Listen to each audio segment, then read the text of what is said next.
Hey, what's up, people? Welcome to my review and in depth analysis for James Mangold's 2013 film, The Wolverine. Now, I think The Wolverine is a decent film. It's not perfect by a long shot, but I consider it to be an immense improvement over X-Men Origins Wolverine and just the X-Men franchise in general. I really feel that with the release of this film, this is when the X-Men movie started to get back on track and started to actually resemble some sort of semblance of the comic books. Now, everything prior to this was blasphemous to me for the most part, aside from the original X-Men, X-Men 1 from 2000. Now, some of you may think that X-Men First Class was the film that did the course correction, but I disagree with that.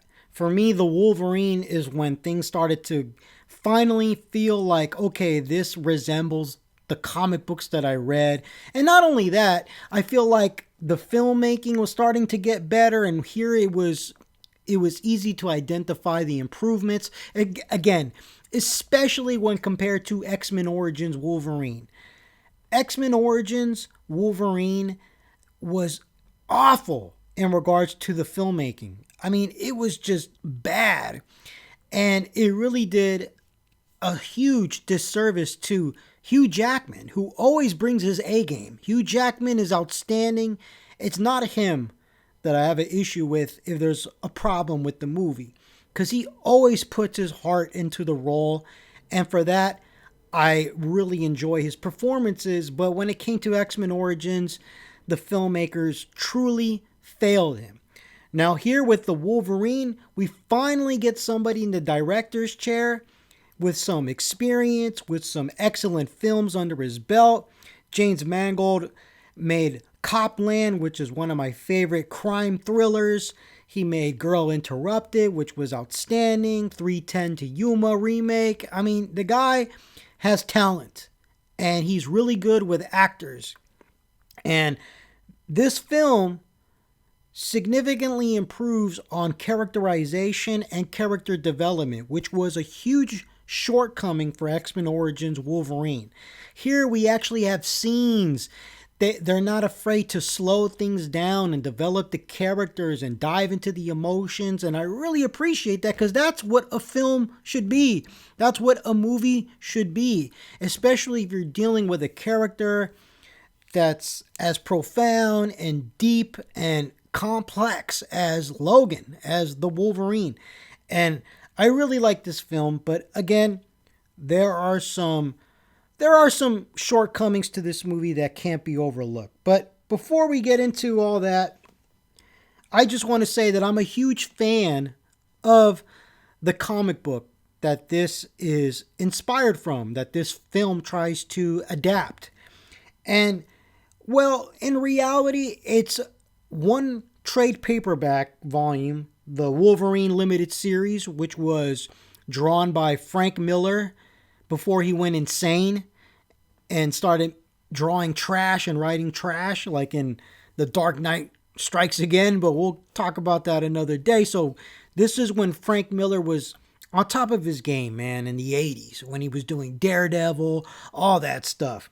And it's written by the great Chris Claremont, who practically owns the X-Men as far as I'm concerned. Him and Stan Lee, they are the X-Men. Chris Claremont wrote X-Men for like 20 years and even came back later and continued. I mean, who does that? The guy is a powerhouse and has contributed to some of the most significant and major X-Men storylines that we have. And yes, the original Wolverine limited series, 4 issues, is iconic. This is when he goes to Japan. Now, one thing about that series is that the true conclusion is not part of that trade paperback or that miniseries. The conclusion to the Japanese storyline continues in Uncanny X-Men 172 and 173. In fact, the character Viper doesn't show up. Viper or Silver Samurai do not show up in the Wolverine limited series where he goes to Japan. Instead, they show up in Uncanny X-Men 172 and 173, which also takes place in Japan, but I'm just saying it's not part of that trade paperback. It's not part of that limited run, the original Wolverine solo series. Now, I want to say that this is a very decent adaptation of that storyline. Now, it's not 100% adaptation, but it definitely derives significant elements from the source material, and I think they did a decent job in retaining the spirit of those comics. Now, in the comic books, there are some major differences, but like I said, I don't really have a huge problem with them as far as changes being made to the movie, because I understand they're trying to adapt this comic series within the context of the movie universe, which is understandable. Like, for instance, in the comic books, Logan already knew Mariko. He already knew her. He was already in love with her. That was already the love of his life. And one thing is that there is no grandpa, there is no old man, there is none of this how Wolverine knew grandpa in World War II and he saved him from the bomb in Nagasaki. None of that stuff. There's only Wolverine and Shinjin and Mariko. Now, Shinjin plays the son of the grandpa in this film. And I don't have a major problem with adding grandpa and having the scenes in World War II with the bombing of Nagasaki. I thought all that stuff was really interesting, even though it came across a little goofy at times, which I'm going to talk about. But I really like that stuff because I love history. I love seeing that. I love that the filmmakers tried to come up with something new and original while at the same time adapting the essence of the original comic in Uncanny X-Men 172 and 173. So in the comic, kind of similar, Shinjin forces the daughter to marry another person, somebody that she doesn't want. In the comic, the husband is abusive towards her. In the film, the husband is more negligent. He cheats on her and things like that. Now, in the comic, Yukio, who acts kind of as Wolverine's sidekick in the movie, she works for Shinjin. Whereas in the movie, Yukio kind of works for Mariko and is like a childhood friend. So there's none of that stuff. And basically, Yukio uses Logan to kill a rival crime lord. So there's this whole Yukio is kind of like she's this wild force of nature. And Wolverine likes her a lot. And see, Wolverine's getting all types of ladies, man, in these comics. He's in love with Mariko, but Yukio is his lover. His heart belongs to Mariko, but Yukio is in love with Logan and feels like they're kindred spirits because they're both wild and crazy. But Yukio, she's a double agent, so to speak. She pretends to be Logan's best friend, but then she's a double agent. She works for Shinjin and used Logan to kill a rival crime lord, which Logan really doesn't like. He doesn't trust her after that, but yeah, there's that. And like I said, Yukio and Logan are lovers, so Logan is getting it on with Mariko and Yukio, which is great, And Logan kills the husband, Mariko's husband. Now, in the film, that doesn't happen. And he kills Father Shinjin, which happens in the film, rather. And that right there, I'm just going to say, that was my favorite scene out of the entire film. Wolverine versus Shinjin. That was completely badass. Like, say what you want about some of the flaws in this film, but when that scene happens, I drop whatever I'm doing and it commands my attention. Like, beautifully shot scene right there. Beautifully acted scene right there. The fight choreography, that was absolutely badass. And it retains the spirit of the comic that it is inspired from. And it was like literally like watching the comic book being brought to life on screen. I really appreciated that. Now, a huge difference between the comics, especially Uncanny X-Men 172 and 173, and the movie is that Silver Samurai and Mariko are siblings. They're half brother, half sister. Whereas in the movie, they're kind of like childhood friends that used to be lovers or whatever, or engaged or something like that. And I think the most disappointing aspect, as far as like a disappointing aspect, as far as how I feel like they failed to adapt correctly an element from the comic to the film, was Silver Samurai. As far as Silver Samurai is the archer in the movie. So when you see that archer guy, the childhood friend of Mariko, that dude is supposed to be the Silver Samurai, not the old man, not old man Shinjin. So it's a little change, and I can kind of see why they did it. I'm not a big fan of it, but it doesn't destroy the movie for me. But I mean, because I'll be honest, Silver Samurai, as much as I love the idea of the character, I was never a really big fan of him in the comic books. And I think for me, it's because my personal opinion is that his mutant power is kind of weak. So he has the ability to generate energy within his body, and then he focuses it on his katana. And I'm like, okay, all right. I mean, whatever. So I'm not really that big of a fan of the Silver Samurai, but yeah, that's one of the major differences. And also, instead of it being like there is this whole like the father Shinjin wants Mariko out of the way, but in the comic books, Silver Samurai wants to kill Mariko because he wants to be the heir. So since Father Shinjin died, Mariko is now the heir to the legacy of the family, and the half brother Silver Samurai returns almost like the prodigal son, and he is basically laying claim to the throne, and he wants to kill Mariko. And then when it comes to a character like Viper, now Viper's role is more of a sidekick to Silver Samurai, whereas in the movie, she seems to be like the one calling the shots.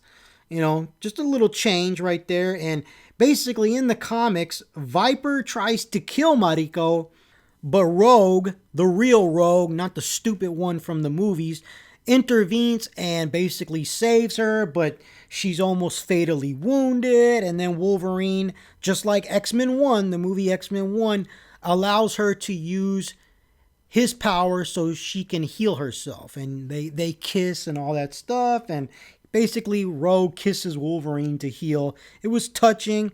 And that's one of the reasons why, even though I don't like Rogue from these movies, I can tolerate the first movie because that scene is taken directly out of Uncanny X-Men 173. So those are some of the differences in regards to comparing the comics to the film. And again, I think the film did a great job in adapting and retaining the essence of the comics while doing new things within the context of the film series.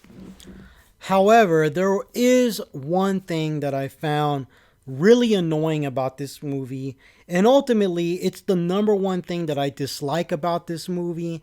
And I really feel like if this element of the film wasn't present, I would like it so much more. I mean, it would be an A minus territory for me. And it's the constant annoying references to X-Men 3. The worst film in this entire series. Like, this movie constantly keeps on reminding me about X-Men 3. And it's ridiculous. And you know what? It's not this movie's fault, because I get that, hey, X-Men 3 happened whether you like it or not. But that film was so bad that I just feel like it was a poor creative decision to focus on that.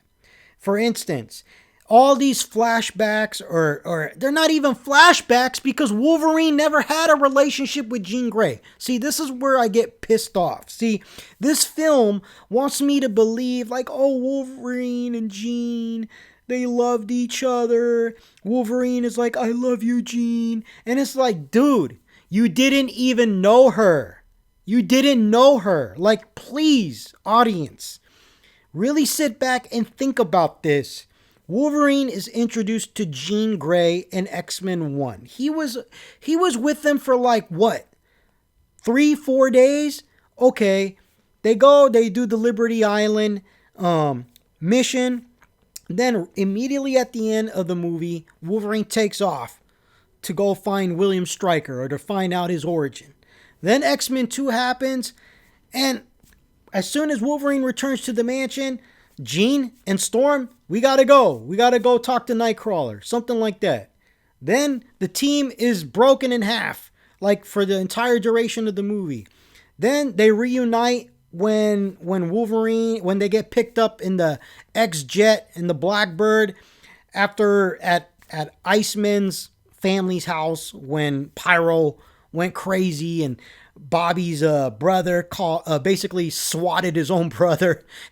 And anyway, yeah, so then Jean and Wolverine are united. Then there's the camping part where Wolverine, he tries to hit on her and then they kiss, but then she erases his memory of it. Dude, that's it. That's it. That's all that happened. And then she dies, sacrificing herself. And then Wolverine's like, no. And that's it. That's all that happened. That's it. And then all of a sudden it's like, I love you, Jean. In X-Men 3. And they really want to convey to the audience that there's this love between them. And it's preposterous. It's ridiculous. And it makes my homie Wolverine, in my opinion, it makes him look pussy whipped, man. It makes him look weak because there's no way that he can fall this hard for some woman that he didn't even know who already had a husband or whatever, a boyfriend, Cyclops, Scott Summers. Now, I get what they're trying to do. They're trying to grasp at the spirit of the comics, but you have to understand these comics have been around for years. If you wanted to do this whole like Jean dies and it hurts Wolverine, you needed to do that in the 4th movie, the 5th movie. Establish the relationship.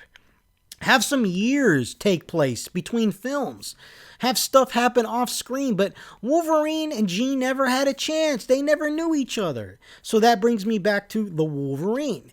In the Wolverine, he's having these hallucinations and dreams about Jean, and they're lying in bed together. Like, dude, you never lied in bed with Jean, dude. Like, you didn't do nothing with Jean. Like, you didn't even know Jean. You never even went out on a date with her, dude. You looking like a sucker, Wolverine. And it just annoys me. It annoys me because it just constantly reminds me how bad X-Men 3 was. So what I try to do when I approach this film is I try to approach it as a standalone film. Like, okay, this did happen in the comic books. Wolverine had to kill Jean because she was going crazy and he loved her. But we had 20 plus years of history there. So that made perfect sense. So within the context of the comics, this movie, I can tolerate it. But it's hard for me to try that, to retain that mind frame, or mind state rather, because I really hate that movie, X-Men 3. And I think that is the most significant contribution to what brings the movie down from being a great film. It's not a great film, it's a decent film. And these constant references to X-Men 3 are super annoying, and I feel like they were unnecessary. Now, I do want to talk about something like a lot of people,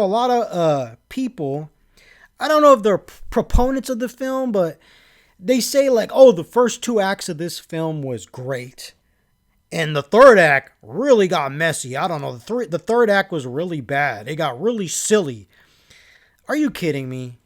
Are you kidding me? Like, I'm not disagreeing with you that the third act is silly, and I'm going to talk about the third act to this film, and there is silly stuff that goes down. But to sit here and say that the first two acts don't have just as much ridiculous stuff and ridiculous things as far as like not being realistic, if you really think that only the third act has that, you are overlooking things majorly, my friend. For instance, look at that Yukio bar fight. That thing came across really goofy, man. Another thing, uh, it's like the very opening scene. Look at it. How are you gonna have old man Shinjin stare directly at a nuclear atomic bomb exploding and not have his eyes be burned out of his sockets and go blind? Like, to me, that is more ridiculous than anything that happened in the third act. Like, sure, the third act had some silly stuff like stealing Wolverine's healing power like it's magic, rather than it should have been approached as scientific because we're dealing with DNA, genetics, and things like that. But instead, they approached it like, oh, old man Shinjin sucking Wolverine's healing power out of his claws. It's magic. That was really dumb.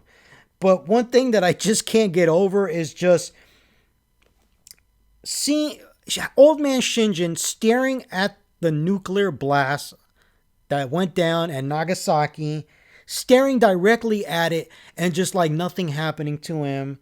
And him going down inside that little well that Wolverine was, and then coming out like, okay, when Wolverine is like, oh, it's time to get out of here. And they just get out of it, and they just hop out of there, and old man Shinjin is just looking around like, oh, wow, look at all, oh my God, the devastation. It's like, dude, you 10 years from now, your fingers, your nose, your ears would fall off your entire body from radiation poisoning. Now, don't get me wrong, when I watch this scene, I enjoy it. I think that was badass when Wolverine was absorbing the nuclear blast and basically turned into this giant living scab. I love all that. I love the intent. I love the ideas that are present. Don't get me wrong. I'm not saying that I don't appreciate this opening scene with the nuclear blast and Wolverine saving old man Shinjin. I appreciate it very much. It's just that I wish it could have been more realistic in its depiction. And my point is this. It's not just the third act that has comic book silliness in it. It's like there's definitely like this fantasy approach to what's going on in this movie. And there's other things too, like, come on, the train fight when they're fighting on top of the train, that was ridiculous. I mean, at first it started out really good. Like, I was like, okay, yeah, this is intense. And then they started doing some off the wall dumb shit, man. And I was like, man, this is like a cartoon. But, okay, it doesn't kill the film. All I'm trying to say is that there is over the top fantasy, ridiculous, silly stuff all throughout this movie. It's not just present in the third act. So I feel like that is kind of like, I feel like that's an unfair statement to say the first two acts of this film were outstanding. However, it all went downhill in the third act. It was just silly. Like, no way, man. Like, no way. Now, again, seeing Wolverine talking to Jean, look, they never had a relationship. They never made love. He has this picture of her. He barely knew her. He's like, sorry, Jean. And then he makes these promises to Jean. I promise not to hurt nobody ever again. And then he feels guilty for killing Jean. And he's like, I love you, Jean. Oh my God, dude. I really wish none of this had been in this movie. It would have made the movie like 100 times better. Now, one thing I really love about this movie is I love this whole opening with Wolverine living in the wilderness and then him getting pissed off because some hunters use some illegal poison on their arrowheads when they killed the bear, and the bear went mad. And then Wolverine goes to get revenge on behalf of the slain victims and the bear. All that straight out of the comic. That was beautiful. Hugh Jackman does such a great job at playing Wolverine. And another thing I love about this movie is they got Wolverine's hair and makeup down perfectly.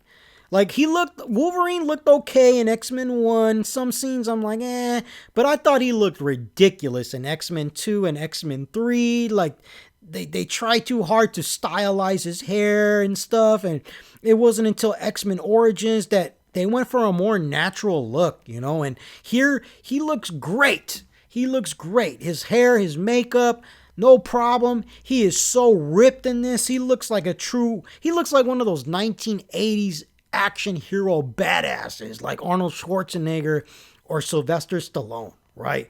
Hugh Jackman did an outstanding job, and I love this whole sequence with the bear, and Wolverine goes in the bar and stabs the hunter, stabs his hand with the arrowhead, and that was great. That was great stuff. Until Yukio shows up, and then it gets a little silly with her little samurai sword stuff, but whatever, it's to be expected at this point. Now, again, like I said, I really appreciate this film for having more focus on character development. It really improves the film compared to X-Men Origins Wolverine. And I also love the themes in this film. Like the notion that death is a gift, since Wolverine can practically almost, this film really reminds me of Highlander, the series. So in Highlander is about immortals. They live forever, but there is a deep sorrow because of that. Knowing that everybody you love is going to die. You are going to outlive them. And that you can't grow old with somebody. And I feel like there was similar sentiments in this film also. And just the notion that death is a gift. Something that normal everyday people don't view at. We don't view things like that, right? For us, most people rather, death is a negative thing. But here it's like death is a gift, and it's just food for thought, man, how we fear death. However, it's because of death that we value life. And we never really think about that. Why we value our relationships. I know any day could be my last. And that's what makes me appreciate and be grateful for the things I have, the relationships I have, things like that. Now imagine living forever. I mean, is it any wonder why Wolverine is such a miserable, self-loathing character? I mean, that's a lonely life to live. And yeah, I just really love thinking about this, and this movie makes me think about these things. And I really love the notion that Wolverine is a Ronin. He's a Ronin samurai. He's a masterless samurai. And yeah, I know because of the events in that stupid movie X-Men 3, Wolverine has walked away from it all, but nevertheless, just the notion that Logan is a Ronin, I think is badass, and I love the thought of that. Because here we see Wolverine running away. What does he say to Yukio? He doesn't want to be the Wolverine anymore. That's not him anymore. And then she says, you're a soldier and you want what all soldiers want, which is an honorable death. Now, that is a perfectly fine line. I like the sentiment there. I like the theme there. However, I'm gonna be nitpicky and say, I wish she didn't say soldier. It just doesn't sound right. I wish she said warrior. You are a warrior, and you crave what all warriors want, which is an honorable death. That sounds more appropriate to the themes of Japanese culture, samurai. You're a warrior. And saying soldier, when I think of soldier, it just sounds more contemporary for me, but that's a nitpick. And I get the idea, and I like it. I like what they're going for here. And I love how he says when old man Shinjin, when he's young and they're in the past, when they're down in the well after Wolverine saved them from the nuclear blast, and then he asks him, "Does it hurt?" And he's like, "Oh yeah, plenty of pain, a lot of wars, a lot of fucking wars." I love that scene, man, and I really love this whole setting in Japan. You really feel like there's this rich history permeating through the sets, permeating through the set designs, through the costumes, through the culture. It's really beautiful. I've always been a huge fan of Japanese cinema and Japanese history and Japanese culture. So I really appreciate this film for trying to adapt that comic where Wolverine goes to Japan. And if you really think about it, out of all the Marvel movies, even those that are not related to the MCU, this is a rare case where we have a film that's kind of taking place outside of its elements, outside of the normal parameters of these heroes. And I really like going to this setting in Japan and touching upon all this rich history. It's really, really amazing, and what really makes this movie shine.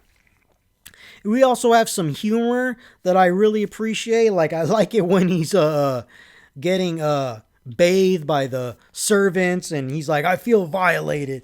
That was great. Great humor. It's like great Wolverine humor. It's not silly stuff. It's not something that's out of character. It totally feels like something Wolverine would say, and I absolutely loved it. And, I like this dynamic between Old Man Shinjin and Logan, how basically he wants to trade death for eternal life. So it's like one wants what the other has. Even though Wolverine initially is like, "No, I don't want anything. I'm out of here. Get me out of here." You can't lie. I mean, just we can deduce based on certain expressions and certain moments in the film that he's definitely open-minded to the prospect of dying, and is definitely something that he wants. And yeah, I think that's great. And just not to get too off topic, but it makes me think of Logan, the movie Logan, and how I absolutely love the end when he dies and he's like, "Oh, so that's what that feels like."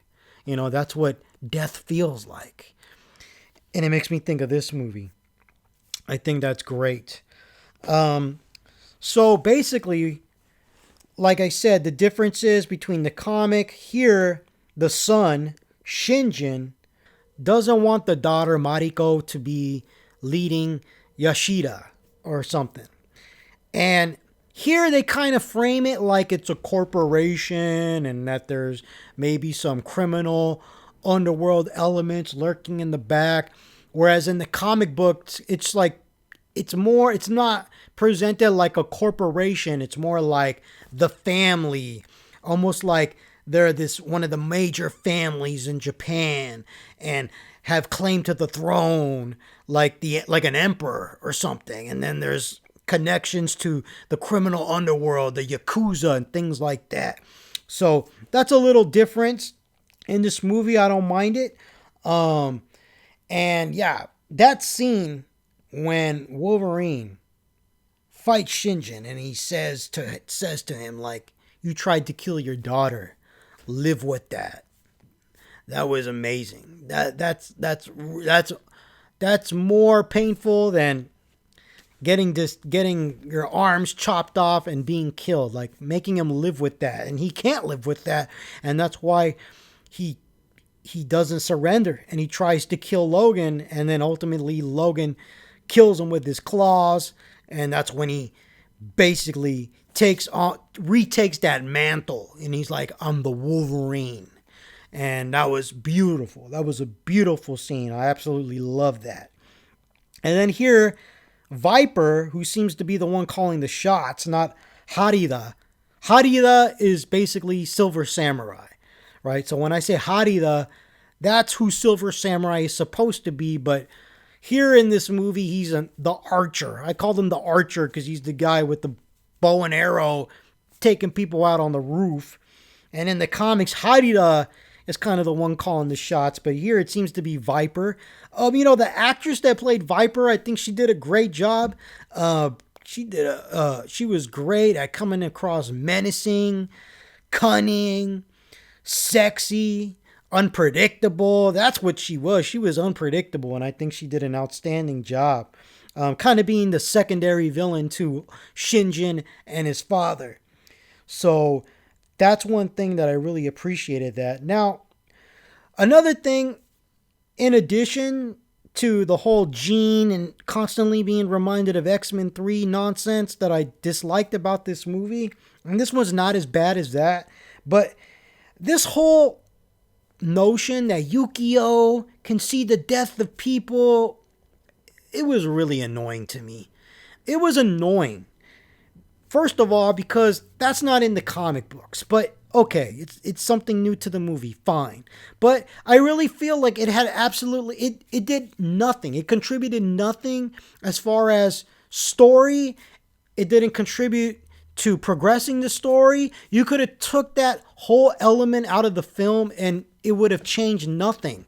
And in fact, it was annoying because I was like, yeah, right. Every time she was like, oh, I'm going to see you die, Logan. You're going to die. Don't go. I'm like, oh, come on, man. Do you really expect the audience to think that this guy's going to die? Like, what? Half an hour into the movie? 1 hour into the movie? It just didn't work. It felt silly. It really didn't feel valid. I just didn't buy it. I mean, was that her mutant power? What the hell is this? It just felt dumb and unnecessary. And it wasn't suspenseful. And yeah, I just didn't like it. Again, it's not the worst thing. It didn't make me want to pull my hair out or anything, but it just made me like, shut up and get on with the scene. Now, another thing that was kind of silly, and this has more to do with directing. As much as I love James Mangold's direction of the actors, there's one scene in here that just kind of felt poorly thought out. So Wolverine and Mariko, they're on the run. They're trying to escape being kidnapped by the Yakuza because Shinjin has sent the Yakuza to kidnap his daughter. Wolverine and Mariko, they're hiding, and then this guy Wolverine just decides to I'm gonna go out on the balcony and look down on the streets. Oh, look, there's some seedy looking individuals walking down the street. Oh, they're talking to me. They're like, "What's up, Gaijin? Oh, this is," and then Wolverine's just like, sitting there with his head up his ass, daydreaming about Jean, some girl that he didn't even know. And then what happens? They break into the apartment and almost hurt Mariko. And I don't know why, like it makes my homie Wolverine look like an idiot. And I just don't understand what was the point of that scene. It just felt poorly thought out. I really didn't like it. I felt like it made Wolverine look really stupid. And the way the goons try to taunt Wolverine, like, you want to say something before you die, Gaijin? And it's like, oh, okay, here we go again. Like this tired trope, this exhausted cliche where the villain is like, do you have any last words? And then before the protagonist can say something, or while he's saying something, the villain gets killed. And that's exactly what happens.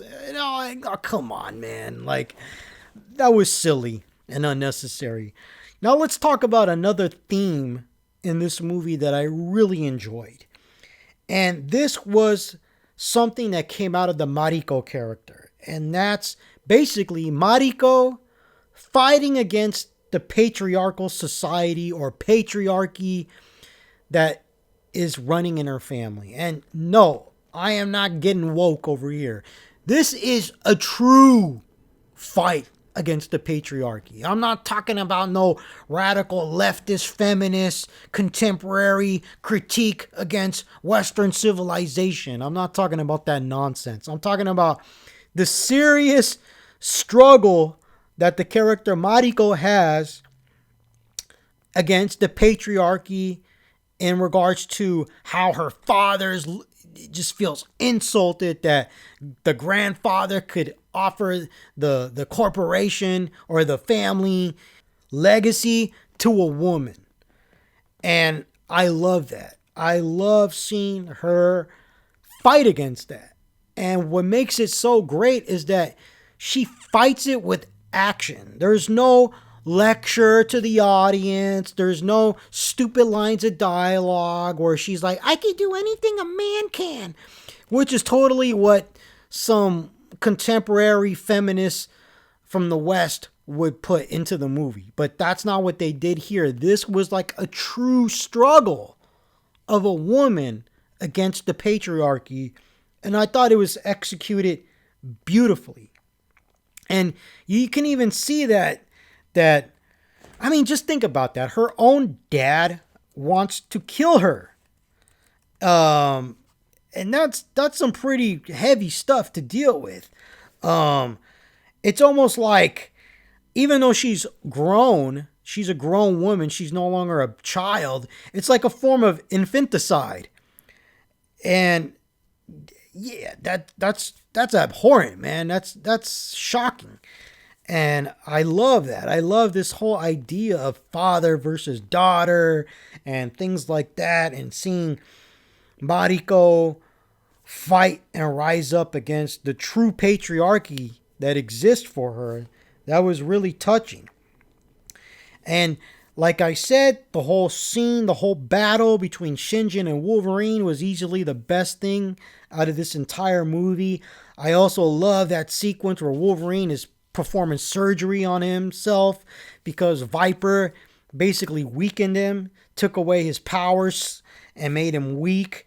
And you know, in the comic book, she does poison Wolverine and the X-Men, but they just get knocked out. There's none of this like, we take away your power stuff, but whatever. I think the filmmakers and the writers are trying to make the film more interesting and engaging by having Wolverine not be invincible all the time.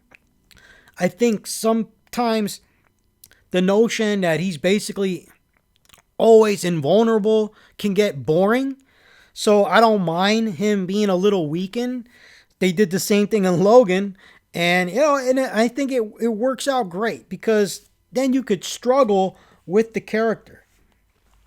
And, you know, I absolutely love that sequence where Wolverine is trying to go and rescue Mariko after she's been kidnapped. And he basically becomes a human pincushion when he goes up against all those ninjas and they start shooting him with all the arrows. That was badass. And if you've ever seen the Unleashed extended cut of this film, it's better. It has more scenes, a couple more scenes, some more character development, and it has more blood. So there's more blood. In fact, there's a sequence where Yukio, I don't know what kind of, it's like a snowmobile kind of thing, and she runs over a bunch of the ninjas, and then all this blood just starts squirting out on all the houses and the snow. That was great. So yeah, I love that scene. And then you see Wolverine with all these arrows in him, and he just keeps on continuing to persist, trying to get to where Mariko's at, and he just finally just flops down. And I'm just like, man, this movie got it, man. This movie did it right. They really captured the spirit of Wolverine's like just how much he can take, man. Wolverine is a complete badass, man. Love this guy. When I saw that, I'm like, man, this movie really reminded me how much I love Wolverine, man. Really. And as much as I hate all the references to X-Men 3, it's moments like this that just make me smile like a little kid, man, and just make me really appreciate this movie. So, you know, like I said, turns out that Grandpa is the Silver Samurai in a mech suit. And, you know, I mean, it's not the worst thing ever. I wasn't too upset about it. I totally understand why they went for the whole mech suit thing, because it's like I said, man, Silver Samurai, the idea of him is cool, but just like, okay, he's just going to be a dude who can channel energy into his sword. And I was like, so I could see why they made it into a mech suit. instead of just a dude dressed as a samurai. And I thought the fight was decent. There was nothing really bad about it. I love the way Wolverine says goodbye to Old Man Shinjin, the Silver Samurai. He's just like, sayonara, and he just drops him off that cliff. That was perfect. That was perfect, man. That right there is Wolverine. But like I said, that whole idea of taking away Wolverine's powers by slicing off his claws and sucking his power through the wounds in his claws, that was dumb as hell. Like, that was just pure silliness.